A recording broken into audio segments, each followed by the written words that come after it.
Have you ever noticed that the more you try to fit in, the emptier you begin to feel? Tell me in the comments, when was the last time you hid a part of yourself just to be accepted? You stand in the crowded room, smiling the approved smile, wearing the approved mask, and suddenly you feel it. A hollowness behind the eyes, like a drum that has forgotten its own beat. The harder you press yourself into the shape of the group, the more you leak out the sides. It is a peculiar comedy, this business of belonging. We spend our days polishing the mirror so that others may see their own reflection in us, and then we wonder why we cannot find our face. Consider the wave that strains to be the ocean. It rises, it curls, it crashes, all in frantic effort to merge with the vastness it already is. The wave believes that if it can only flatten itself perfectly, dissolve its crest, match the color and rhythm of every other swell, then it will finally belong. Yet, in that very flattening, it loses the one thing that makes it a wave at all, its own curling, its own brief and brilliant arc against the sky. The ocean, of course, laughs in its salty way. The ocean does not need the wave to try. The ocean is the trying. We are the same. We chase the nod of approval the way a dog chases its tail round and round, tongue lolling, convinced that the prize is just one more circle away. And the tail, being attached, keeps moving with us. The irony is delicious. The moment we stop spinning, the tail stops too. Sit still, and suddenly there is no chase. Only a dog, panting, wondering what all the fuss was about. There's a silence beneath the noise of fitting in. A silence that has been waiting patiently while we rehearsed our lines. It is the silence of the mask when it is finally set down on the table. The porcelain face stares up at the ceiling, still smiling its frozen smile, while the real face, creased, asymmetrical, alive, breathes for the first time in years. The mask does not mind being retired. It was never the one who was tired. You see, the fatigue is not from the effort of being yourself. That is as natural as breathing. The fatigue is from the effort of being someone else's idea of you. It is the spiritual equivalent of wearing shoes 2 sizes too small and then complaining that walking hurts. The shoes are not cruel. They are simply not your feet. Take them off, and the earth remembers the shape of your soles. The blisters heal. The path, which always looks so narrow from inside the pinch, widens into a meadow. But here's the paradox that makes the whole circus worth the ticket price. The moment you stop trying to belong, you discover you never left. The ocean was never separate from the wave. The meadow was never outside the foot. You were always the silence beneath the noise, the face behind the mask, the dog who only needed to sit. The awakening is not a thunderclap or a blaze of trumpets. It is the quiet click of the mask settling onto the table, the soft exhale after the last rehearsed line. And in that exhale, something stirs. Not a new self. There was never an old one to replace, but a remembering. The journey, you sense, has only just begun to remember itself. The mask is on the table now, still smiling its porcelain smile, but the room has grown quieter. You expected trumpets, fireworks, perhaps a choir of angels, to mark the occasion of your unmasking. Instead, there is only the faint ticking of a clock and the soft rustle of your own breath. The silence is not empty. It is full of everything you have been postponing. It is the sound of the wave, realizing it is already water. You walk outside. The night air touches the places where the mask used to press behind the ears, across the bridge of the nose, and the skin tingles like a limb that has fallen asleep and is waking up. The streetlights do not ask who you are. The pavement does not care if you belong. Even the stray cat rubbing against your ankle is indifferent to your resume. And in that indifference, you feel, for the first time in years, a strange kindness.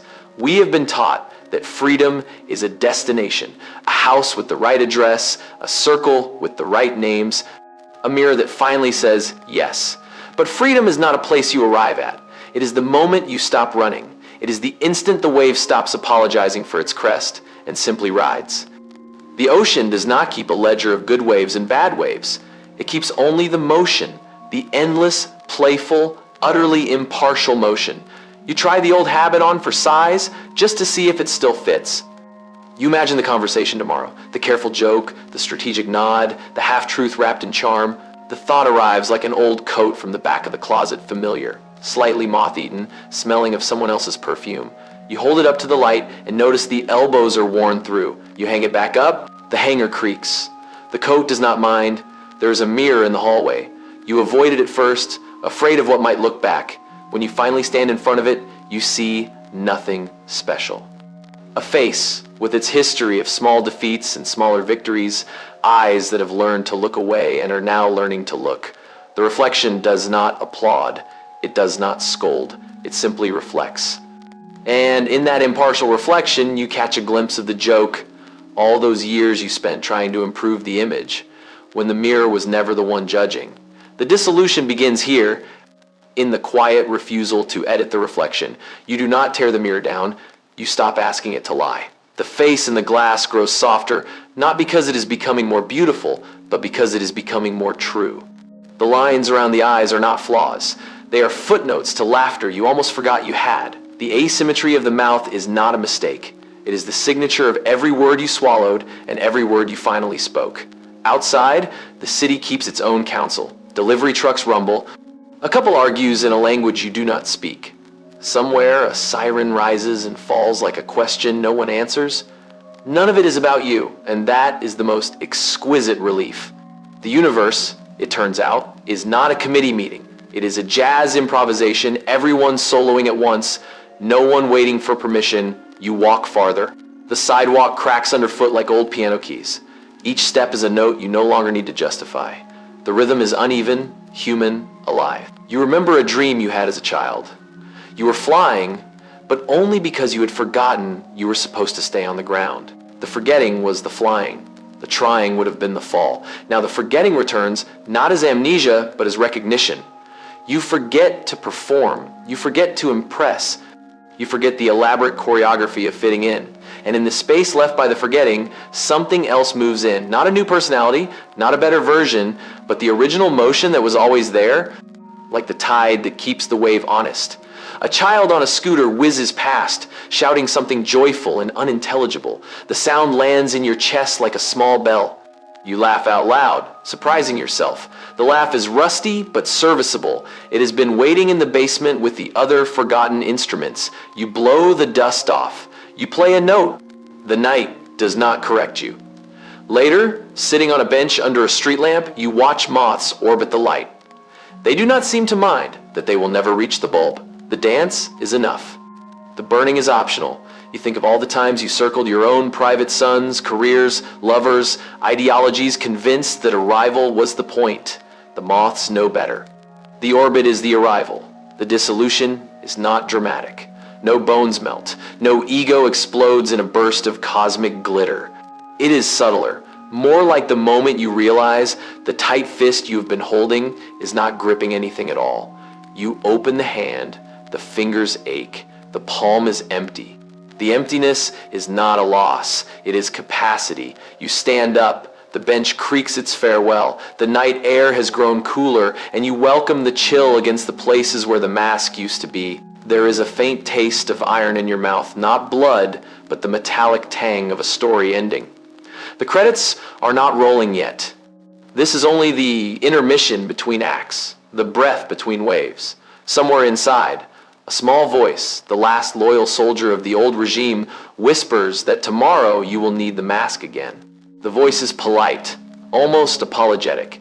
You nod at it the way you would nod at an old friend who has overstayed his welcome. You do not argue, you do not banish. You simply walk on. The voice trails behind for a block or two, then grows faint, then disappears into the general hum of the city. The stars are out now, or at least the few that can push through the city's glow. They do not twinkle with approval. They twinkle because that is what stars do. You twinkle back, a small, involuntary flicker in the chest. The exchange is wordless, weightless, complete. And in that completeness, you sense the next movement gathering the way a tide gathers before it turns. The dissolution is not the end of the story, it is the end of the preface. The page is turning, but the hand turning it is not yours alone. Something larger is breathing through the fingers. You walk home under the impartial streetlights, the empty palm swinging at your side. The night keeps its own rhythm, and for once you are not trying to match it. You are simply part of the beat. Dawn leaks through the blinds in thin, uncertain stripes.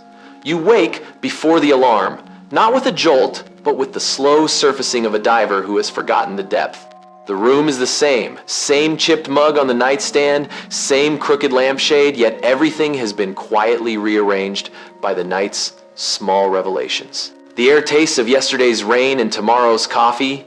You dress without consultation. The closet offers its usual committee of opinions: the safe shirt, the impressive jacket, the jeans that apologize for existing. You choose none of them.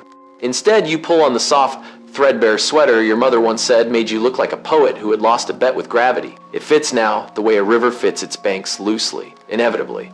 Downstairs, the kettle hisses like an old friend clearing its throat. While the water heats, you open the window. A single sparrow lands on the sill, tilts its head, and delivers a 3-note sermon on the absurdity of property lines. You nod. The bird flies off, satisfied with the congregation of one.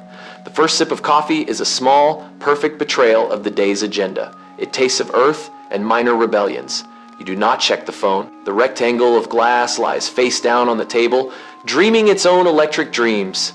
Let the notifications cue like anxious commuters. The train has already left the station. Outside, the street is rehearsing its daily theater. A man jogs past in neon shoes, chasing a version of himself that keeps pulling ahead.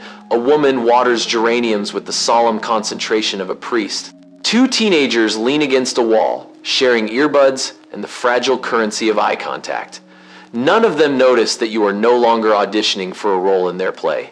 The relief is physical, like setting down a suitcase you forgot you were carrying. You walk to the corner store for milk. The bell above the door jangles a greeting that expects nothing in return. The clerk, whose name tag reads Rico in proud capitals, is humming something that might be salsa or might be the song of his own heartbeat. You place the milk on the counter.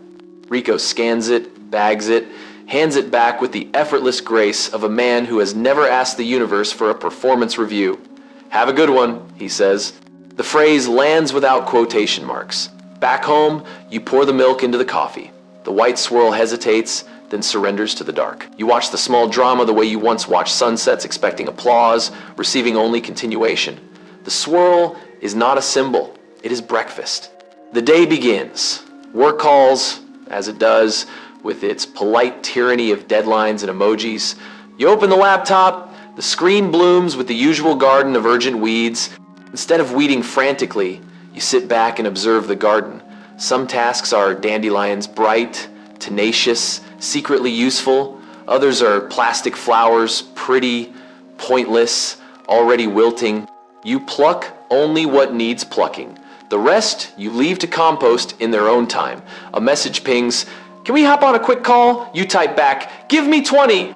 Then you close the lid, step onto the balcony, and spend 19 of those minutes watching clouds argue with the wind.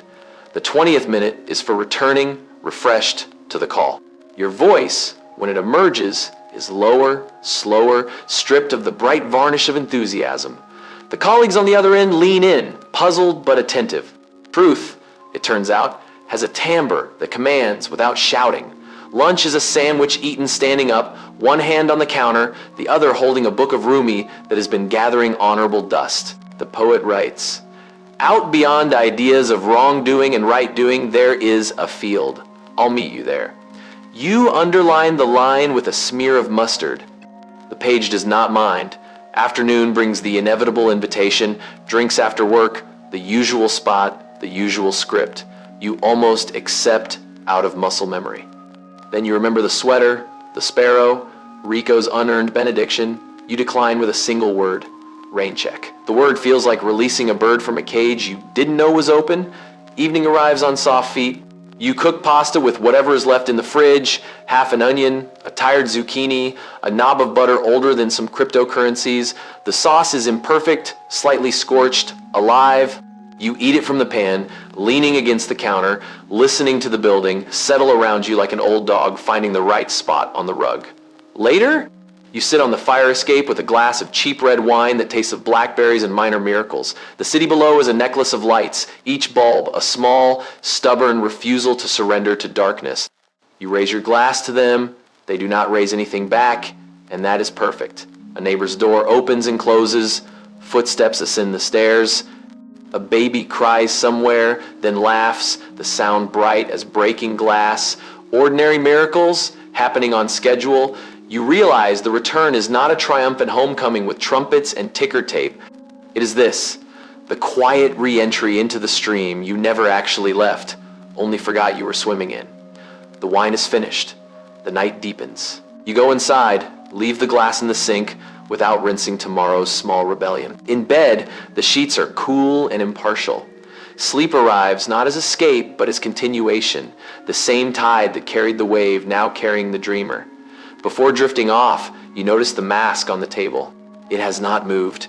Moonlight touches its cheek, giving it the illusion of blush. You almost feel sorry for it, porcelain exile, faithful servant laid off without ceremony. Then you remember, the mask was never the prisoner. You were. The thought dissolves into darkness, gentle as the milk in the coffee. The return is complete, not because you have arrived, but because you have stopped treating home as a destination. The journey, you sense, is about to change its pronoun. The light has learned a new trick. It enters without knocking. You open your eyes to the same ceiling crack that has mapped your insomnia for years. Now it looks like a river seen from a plane, serene, going somewhere. The sweater lies folded on the chair, no longer a statement, just cloth that remembers your shape. You brew coffee. The ritual is the same, yet the steam writes different signatures in the air. No audience, no applause, only the small percussion of spoon against cup. You drink it black, the way bitterness teaches sweetness to speak. Work is waiting, but it has shrunk to human size. Emails arrive like pigeons, some cooing, some strutting, none with bombs strapped to their legs. You answer the ones that matter, ignore the ones that don't, and discover that the sky does not fall. A colleague sends a gif of exploding confetti. You reply with a single thumbs up. The gesture is economical, almost zen. At noon, you walk to the park. The bench is occupied by an old man feeding breadcrumbs to shadows. You sit beside him. He offers the bag without looking. You take a crust, tear it, toss. The pigeons descend like bad decisions you no longer make. The old man says, "They always come back," and you're not sure if he means pigeons or people. Both, probably. Afternoon meeting. Someone proposes a strategy built on fear disguised as ambition. You listen, nod once, then ask the question no one rehearsed. What if we simply did the obvious thing? Silence blooms, surprised to be invited. The obvious thing is adopted. You feel nothing dramatic, just the quiet click of a door that was never locked. Evening. The kitchen light flickers, then steadies. You chop garlic. The scent rises like incense for a religion that has no name. A friend calls voice bright with weekend plans. You listen, laugh in the right places, decline without explanation. The word no leaves your mouth round and whole, like a pebble polished by the sea. Later, on the fire escape, the city hums its indifferent lullaby. You light a cigarette, you don't finish, watch the ember pulse like a tiny heart learning to quit. The mask is still on the table inside, gathering dust and moonlight in equal measure. It has become furniture, a relic of a war that ended while no one was looking. You realize the play was never about removing the mask. It was about noticing the face underneath was always smiling. The costumes change, the lines improvise, the stage lights dim and flare, but the actor was never separate from the act. Trying to fit in was the only bad review you ever wrote. A breeze lifts the edge of your sleeve. You raise your arms, not in triumph, but in balance, the way a tightrope walker trusts the air. The night holds you without comment. Somewhere a siren, somewhere laughter, somewhere the soft collapse of a wave that has remembered it is water. You go inside, the mask stays where it is. Tomorrow you might dust it, might not. It no longer matters. The play continues. Lighter now, the script unwritten and perfect. The awakening is not a curtain call. It is the moment the audience realizes it was always part of the cast.